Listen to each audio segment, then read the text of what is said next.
అయితే ఒక్క 2 విషయాలు మాత్రం అడుగుతానమ్మా. ఇది ఎప్పటి నుంచి అడగాలనుకుంటున్నాను. ఈ 2 చెప్పండి. ఇందాక వెంకీ గురించి మాట్లాడినప్పుడు అన్నారు. దాని తర్వాత ఒక చిన్న కాంట్రవర్సీ అయింది. అదేంటి? తర్వాత టీవీలో ఒకటొచ్చింది. అది ఎవరికీ సంబంధం లేదు, ఎవరున్నారో తెలియదు, ఏమీ లేదు. శౌర్య వాళ్ళ సో అండ్ సో ఇలా చేస్తూ ఒక ఫామ్ హౌస్లో ఇది చేశారని చెప్పి.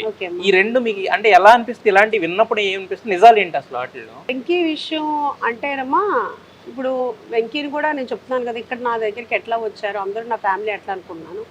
వెంకీని కూడా మీరు కార్ ఇచ్చిన విషయం కూడా మాకు తెలుసు. వెంకీని కూడా నా సన్ లాగానే నేను చూశాను కాబట్టే ఇప్పుడు తను నమ్మి నేను ఎలా పెడతానమ్మా. ఇప్పుడు ఎవరి కాళ్ళు ఏంటంటే కనుక నా పేరెంట్స్ నన్ను సపోర్ట్ చేస్తారని తను చెప్పుకోవచ్చు, కానీ తను నమ్మి పెట్టచ్చుగా. ఒకటి చిన్న విషయం అమ్మా, నా పేరెంట్స్ ఇప్పుడు తను చెప్పుకుంటుంటాడు, నా పేరెంట్స్ నాకు చాలా సపోర్ట్ చేశారు, 100% సపోర్ట్ చేశారు కాదండి. మరి అలాంటప్పుడు మేము తను నమ్మి సినిమా చేశాంగా, మరి మా పరిస్థితి ఏంటి అంటే మేమేంటి? ఓకే, అయినా కానీ నేను చాలా ఇదిగా తను భీష్మ చేసినప్పుడు నేను మెసేజ్లు పెట్టాను, ఫోన్ చేశాను, నువ్వు సక్సెస్ అవ్వాలని పెట్టాను. ఎందుకంటే కనుక తను ఎట్లా బిహేవ్ చేశాడు, ఎట్లా వన్స్ సినిమా షూటింగ్ కంప్లీట్ అయిన తర్వాత పోస్ట్ ప్రొడక్షన్ దగ్గర నుంచి మారిపోయాడు తను. చలోలే అయినా నేను చాలా బాగా తన్ని ఇప్పుడు పిల్లలు తప్పులు చేస్తారమ్మా, పిల్లలు తప్పులు చేస్తారమ్మా. పిల్లలు తప్పులు చేస్తే తల్లి ఏమంటుంది? అలా నేను చాలా మోటివేట్ చేసుకుంటా వచ్చా. మరి తనకి ఎట్లా ఎవరు చెప్పారు? ఓకే, నాకు అది కూడా ఏంటంటేనమ్మా, నేను ఇంట్రడ్యూస్ చేసిన వెంకీ కూడా మంచిగా సక్సెస్ అవ్వటం అనేది నాకు చాలా ఇది. కాకపోతే ఏంటంటే కనుక తను కొంచెం శౌర్య గురించి కొంచెం నెగిటివ్గా మాట్లాడాడు. అది యాక్చువల్గా చెప్పాలంటే నా పెద్ద కొడుకు మాట్లాడినా నేను ఒప్పుకోను. అయినా తను మాట్లాడాడు కాబట్టి నేను ఇప్పుడు దాకా ఏం మాట్లాడలేదు, ఇప్పుడు కూడా మాట్లాడదలుచుకోలేదు. అది వాళ్ళకే వదిలేస్తున్నాను. అది రెండోది అక్కడ ప్యాకెట్ అది ఇదని రాసినప్పుడు వచ్చింది అంటే అదమ్మా. యాక్చువల్గా ఏంటంటే కనుక అది గెస్ట్ హౌస్ అనేది యాక్చువల్గాను మా ఫాదర్ వాళ్ళ ఫ్రెండ్, మా ఫాదర్ కొలీగ్ అనమాట. ఆయన నేను పుట్టినప్పటి నుంచి అక్కడ అది ఆ గెస్ట్ హౌస్ ఒక రిటైర్డ్ కలెక్టర్ గారు. అయితే మా బ్రదర్ ఇన్ లా వాళ్ళ ఫ్రెండ్ అది ఉంది, తీసుకోవచ్చు, రియల్ ఎస్టేట్ వీళ్ళని చేస్తున్నారు కదా అంటే, ఎందుకు అంత అవసరం లేదు, వద్దు అన్నా. ఆ తర్వాత అక్కడికి వెళ్ళిన తర్వాత ఏమైందంటే కనుక వాళ్ళు ఉషా మాకు తెలుసు ఇలా నాగశౌర్యాల మదర్ అని అంటే, ఆ అంకుల్ కలవడానికి నేను మీట్ అవ్వడానికి వెళ్ళాను. వెళ్ళినప్పుడు ఆ ఓనరు, ఆ గెస్ట్ హౌస్ ఓనరు, ఆ ఫ్రెండు బాగా మా ఫాదర్కి తెలిసిన వాళ్ళు అనమాట.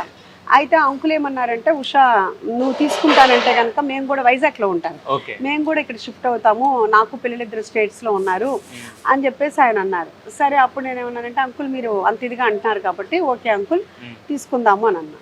అన్న తర్వాత ఈ యాక్చువల్గా ఏంటంటే మా బ్రదర్ ఇన్లా తీసుకొచ్చిన ఫ్రెండ్ సాగర్ అన్న అతను ఉన్నాడు.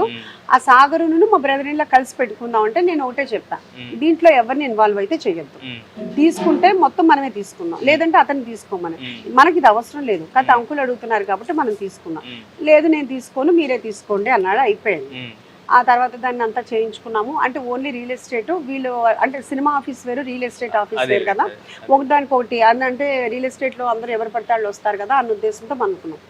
ఈ లోపు మనం కృష్ణ విహారీ సినిమా అనేటప్పటికి అప్పటికి జరుగుతూ ఉన్నప్పుడు ఏంటంటే స్టోరీ డిస్కషన్స్కి, స్టోరీ దానికి మా డైరెక్ట్ అక్కడికి వెళ్ళి కూర్చుని వర్క్ చేసుకోవటం అదంతా చేసేవాళ్ళు. అట్లా జరిగింది. జరిగిన తర్వాత ఒక రోజు ఏమైందంటే, నేను మా హస్బెండ్ మా బ్రదర్ ఇన్లా ఉండగానే ఆ సాగర్ అన్న అతను ఫోన్ చేశాడు, స్పీకర్లోనే మాట్లాడాడు. అన్న మీరు ఆ గెస్ట్ హౌస్కి వెళ్ళట్లేదా అంటే, లేదు బ్రదరు ఎంత సినిమా హడావుల్లో ఉన్నాం కదా, ఇంక సినిమా అయిన తర్వాత వెళ్దామని, పెద్దగా ఇప్పుడు ఏం వాడట్లేదు అంటే, లేదన్నా దివాళీ కదా, ప్రీ దివాళీ పార్టీ ఉంది, మనకు తెలిసిన ఫ్రెండ్ ఉన్నాడు, అతను తన బర్త్డే కూడానంట, పార్టీ చేసుకుంటాడంట అంటే, ఓకే అటైతే కనుక చేసుకోండి అని చెప్పేసి తను చెప్పాడు. అయిపోయింది. దాని గురించి అయిపోయిన తర్వాత మళ్ళీ ఏం చెప్పాడంటే, కింద ఓనర్స్ ఉంటారు, వాళ్ళకి డిస్టర్బెన్స్ లేకుండా చేసుకోండి అంటే, మనకి ఎవరైనా తెలిసిందే కదా, మా దివాళీ పార్టీ అంటే కొంచెం మందు పార్టీ ఉంటుంది, కార్డ్స్ ఆడుకుంటారు, ఇవన్నీ కామన్ అసలు. అంత మనం ఏది లేదు మాకు తెలియదు అంటే తప్పు. నేను అదే చెప్తున్నాను ఓపెన్ గాను, అది గెస్ట్ హౌస్ అంటేనే అది జరుగుతుంది అన్నారు. సరే ఏముంది దాంట్లోను అని చెప్పేసి మనం కూడా దాన్ని పెద్దగా అనుకోలేదు. ఆ తర్వాత ఆ రోజు సండే, ఆ సండే రోజున వాళ్ళు చేసుకుంటా ఉన్నారు. ఇది 3 రోజుల కిందట మనల్ని అడిగారు. సండే రోజున మేము యాక్చువల్గా బల్కంపేట ఆ ఎల్లమ్మ తల్లి టెంపుల్కి మొక్కు ఉందని చెప్పేసి వెళ్ళాము. వెళ్ళి వచ్చేటప్పుడు కూడా ఏంటంటే, ఇంకో చోట ఏదో ఫంక్షన్ ఉందని మా హస్బెండ్ మా బ్రదర్ ఇలా దిగిపోయారు, నేను ఇంటికి వచ్చేసాను. ఆ తర్వాత ఆ నైట్ మనకి అక్కడ నోవోటెల్లో ఏదో సమ్ బ్యాండ్ ఏదో ఉందంటే నేను అసలు ఎప్పుడు వెళ్ళను. మా ఫ్రెండ్స్ ఏమన్నారంటే ఉషా సండేనే కదా వెళ్దాము రా అంటే నేను 7 o'clockకి స్టార్ట్ అయితే అప్పుడు మా బ్రదర్ ఇన్లా ఇంట్లోనే పడుకున్నారు. అదేంటి సార్ ఇంట్లోనే ఉన్నారు. నేను సరేని నేను వెళ్ళాను. వెళ్ళిన తర్వాత నేను అక్కడికి వెళ్ళిపోయిన తర్వాత సార్ ఏమన్నారంటే నేను కూడా బయటకు వెళ్ళి వస్తానన్నారు. ఈలోపు మా బ్రదర్ ఇన్లా అన్నారు, అమ్మ రేపు పొద్దున్నే మాకు తిరుపతి ప్రయాణం ఉంది, మార్నింగ్ 5 o'clockకి ఫ్లైట్ ఉందన్నమాట. అయితే అమ్మ అక్కడ వాళ్ళు తీసుకుంటామన్నారు కదా, కింద గెస్ట్ హౌస్ అదంతా ఓనర్స్కి ఏమైనా ఇబ్బంది కలుగుద్దేమో, అందుకని ఒకసారి వెళ్ళి చూసి వస్తాను అని అంటే నేను చెప్పాను తొందరగా వచ్చేసేయి, మళ్ళీ పొద్దున్నే ఫ్లైట్ ఉంది కదా అంటే లేదు ఒకసారి కింద ఓనర్స్ కూడా కలిపేసి ఇట్లా మన ఫ్రెండ్స్ అని చెప్పేసి వచ్చేస్తాను అని వెళ్ళి అన్నారు. ఓకే అన్న అయిపోయింది. అయిన తర్వాత కరెక్ట్గా మళ్ళీ ఒక 5 minutesకి ఇంకా తను మా ఇంటి దగ్గర నుంచి ఈవెన్ హైటెక్ సిటీ కూడా దాటి ఉంటారేమో, వెంటనే ఫోన్ చేశారు.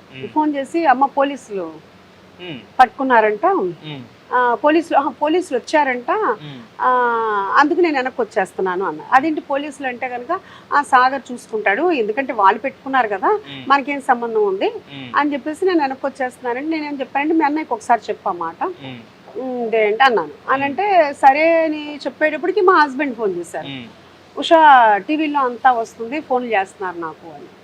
ఏంటి అంటే ఇదని అంటే అసలు మాకు అర్థం కాల ముందు. అని తర్వాత నేను అన్నాను మరి నేను యాక్చువల్గా నేను చాలా ఓపెన్గా ఉంటాను, మరి మీరు అంతా కంగారు పడుతుంటారు ఏముంది దాంట్లోనూ, అదేంటి ప్యాకాట ముందు అనేది అది కామన్ అయిపోయింది కదా, ఏదో ఊరికి సరదాగా రోజు అంటే అనుకోవచ్చు ఏదో చేసుకుని ఉన్నారేమో, ఏముంది మీరు అంత టెన్షన్ పడతారు ఎందుకు, ప్రతి దానికి మీకు టెన్షన్ ఎక్కువ, అది వాళ్ళు చూసుకుంటారు మనకు సంబంధం లేదు కదా అంటే మాకు ఇవన్నీ తెలియదు కదమ్మా, అవన్నీ వాళ్ళకి సంబంధించిన విషయం కదా మనకెందుకు, మీరెందుకు టెన్షన్ పడతారు. ఈలోపు ఏంటి నందిని రెడ్డి గారు ఫోన్ చేశారు.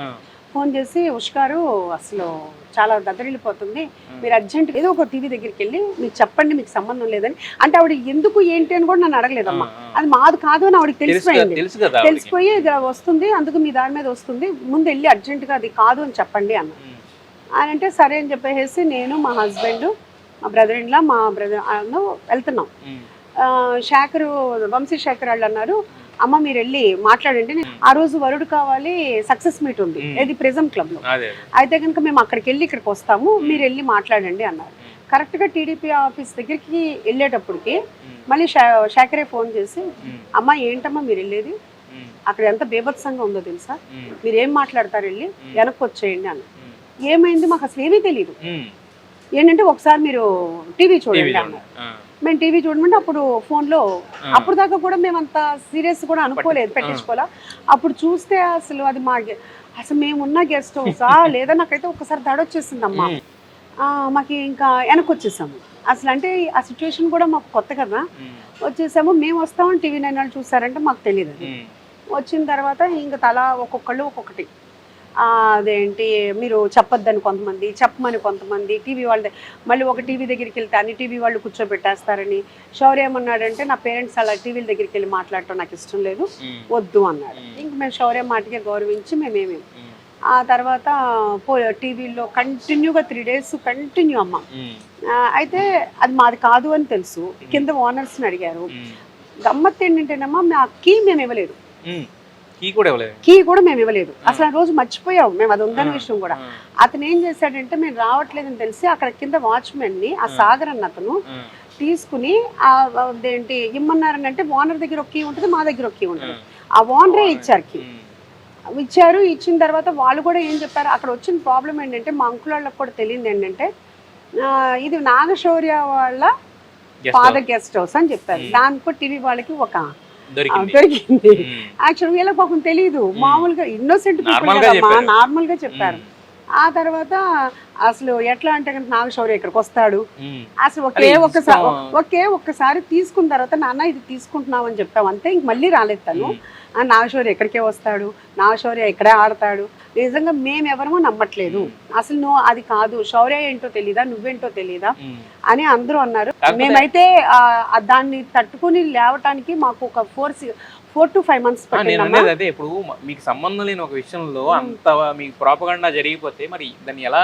అసలు మాకు నిజంగా చెప్పాలంటే కనుక మా బ్రదర్ ఇలా సూసైడ్ చేసుకుంటానన్నాడు. అయ్యో, నాకు కూడా అసలు ఏమీ అర్థం కాలేదు. మేమైతే మాత్రం అమ్మ ఒక 5-6 months పట్టిందమ్మా. పరువుకు సంబంధించిన అంటే విషయం పరువు కానీ కదమ్మా, పరువు గురించి అమ్మ నేను ఒకటి చెప్తున్నా, ఇప్పుడు నిజంగా చెప్తున్నా, నేను సొసైటీ గురించి 1 second కూడా నేను ఆలోచించనమ్మా.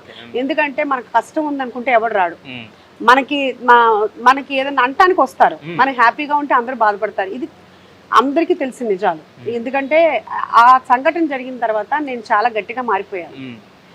నాకేంటంటే మా వలన, నాకనే కాదమ్మా ఎవరికైనా, పేరెంట్స్ వలన పిల్లలకి మంచి జరగాలి.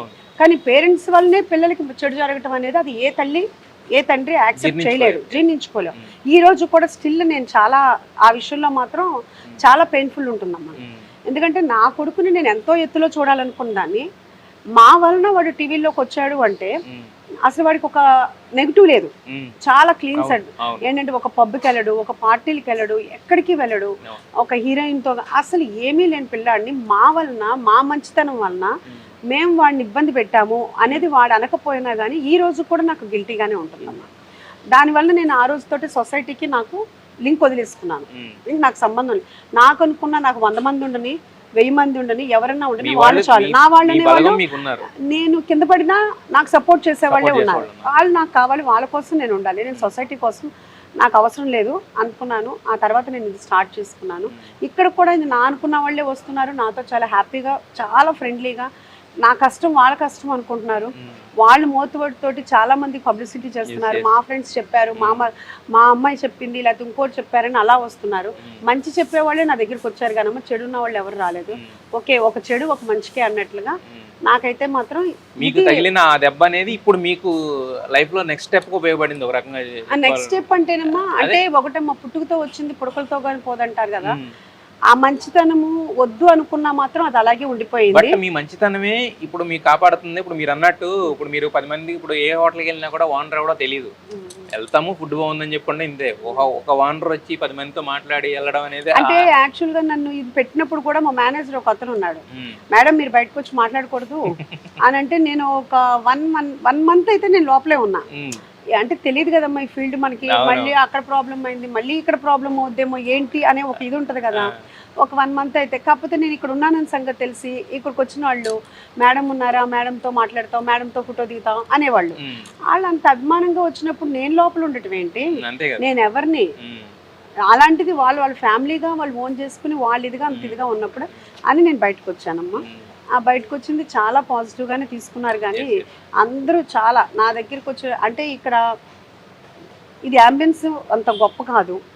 ప్రతి వాళ్ళు ఒక బర్త్డే చేసుకోవాలన్నా, ఒక యానివర్సరీ చేసుకోవాలన్నా, ఎంగేజ్మెంట్ అయిన తర్వాత ఫస్ట్ మీట్ అని కానీ, లేకపోతే ఫస్ట్ డేట్ అని కానీ అనుకుంటే ఒక ప్లేస్ గుర్తుండేటట్టు ఉండాలి అనుకుంటారు ఎవరైనా. ఆ ఫోటోలు కానీ ఇప్పుడు అంతా ఇన్స్టాలో వచ్చింది, అన్ని స్టోరీలో పెట్టుకుంటున్నారు అట్లా.